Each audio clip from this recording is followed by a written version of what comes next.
মনে পড়ে যে আম্মা যখন রান্না করতো তখন চুলার পাশে বসে থাকতাম। আমাদের মাটির চুলা ছিল, ওইখানে রান্না হতো। রোজা রেখে শুটিং করা একটা বেশ ব্যাপার ভালো। এই যে বারবার নাস্তা, তারপর খাবার, এই গুঞ্জনটা থাকে না এবং এই ঝামেলাটা থাকে না। পুরো সময়টাই শুটিং চলছে এবং ইফতার টাইমে এসে আমরা একটা ব্রেক নেই মোটামুটি। সো আমার মনে হয় যে এটা ভালোই সময় বাঁচায়। হ্যাঁ, এবং দ্রুত কাজটা উঠে, যে সবাই মনোযোগী কাজটার ক্ষেত্রে। এই নাস্তা করতে হবে, এইটা লাগবে, ওইটা লাগবে, এইটা আনো।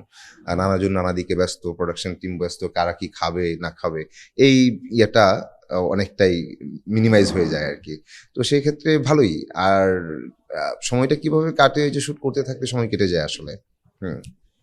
রোজা নিয়ে অনেক স্মৃতি থাকে আমাদের। ছোটবেলার রোজা আর বড় বড় হয়ে যে রোজা রাখা হয়, দুটার মধ্যে একটু পার্থক্য রয়েছে। ছোটবেলার রোজা নিয়ে যদি কোনো স্মৃতি বা ওই সময় রোজা থাকার সময় কেমন ছিল একটু যদি বলতেন। পদ্মা সেতু, মেট্রো রেল এবং এলিভেটেড এক্সপ্রেসওয়ে নির্মাণের গর্বিত অংশীদার বসুন্ধরা সিমেন্ট। ছোটবেলার রোজা নিয়ে স্মৃতির মধ্যে সবচেয়ে বেশি মনে পড়ে হচ্ছে যে গ্রামে যখন ছিলাম, অনেক ছোট তখন, মানে 6-7 বছর বয়স। আমার যতটুকু মনে পড়ে যে আম্মা যখন রান্না করতো তখন চুলার পাশে বসে থাকতাম। আমাদের মাটির চুলা ছিল, ওইখানে রান্না হতো রান্নাঘরটায়। আর তখন ছিল কনকনে শীত। তো শীতে যে রোজা, শীতের সময় রোজা, ওইটা তো এখন মিস করি আসলে। এখন খুব একটা পড়ে না, এই যে এই রোজা আস্তে আস্তে শীত চলে গেল।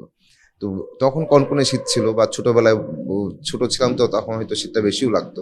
বাট ওই যে আপনার সেহরি রান্না হচ্ছে, একটা আমেজ কাজ করতো আর কি। আম্মা সজাগ, তো ঘুমিয়ে গেলে আমার পাশে গিয়ে বসে থাকতাম, এটা একটা ছিল।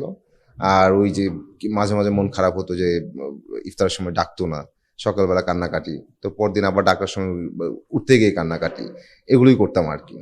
আর একটা ব্যাপার ছিল যে যেটা খুব মিস করি, যে তখন খুব ঠান্ডায় আপনার ওই নদীর মাছের রান্না বলেন বা বিলের মাছ রান্না বললেন, ওটার একটা কেমন যেন একটা ওই জেলির মতো কেটে কেটে সে তরকারিটা নিতে হতো আর কি। হ্যাঁ, তো শীতের সবজি প্লাস মাছের হচ্ছে যে ব্যাপারটা ছিল। তো ওই মানে রান্না হয়তো 3টার দিকে শেষ হলো, 4টার দিকে এটা একদম মোটামুটি ঠান্ডা হয়ে প্রায় বরফ অবস্থা। তো ওইটা মিস করি আর কি। আরেকটা মিস করি হচ্ছে আমার নানাকে মিস করি।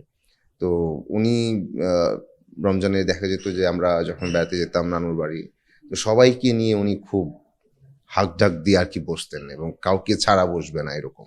এবং উনি খুব ভালো মুড়ি মাখাতেন, একটা ম্যাজিক তার হাতে ছিল, যেটা খুবই ভালো লাগতো আসলে। আর ওনার কাছে ওই ইফতারের টাইমটাই মনে হতো যে উনি খুবই নবাব একজন, এবং সবার খেতে হবে, সবাইকে বসতে হবে।